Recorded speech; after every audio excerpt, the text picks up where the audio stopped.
Sometimes you don't have to be brave all the time. Pwede ka rin naman matakot eh. Because fear is a part of you. You need to accept that. You need to feel that. Kasi kapag natakot ka, remind lang yun na tao ka rin.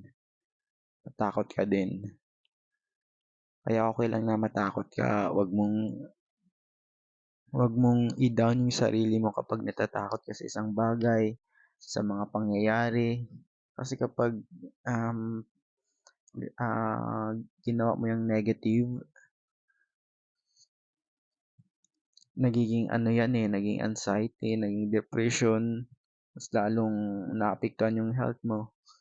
Okay lang matakot, tanggapin mo yung takot na yan. I-accept mo si takot.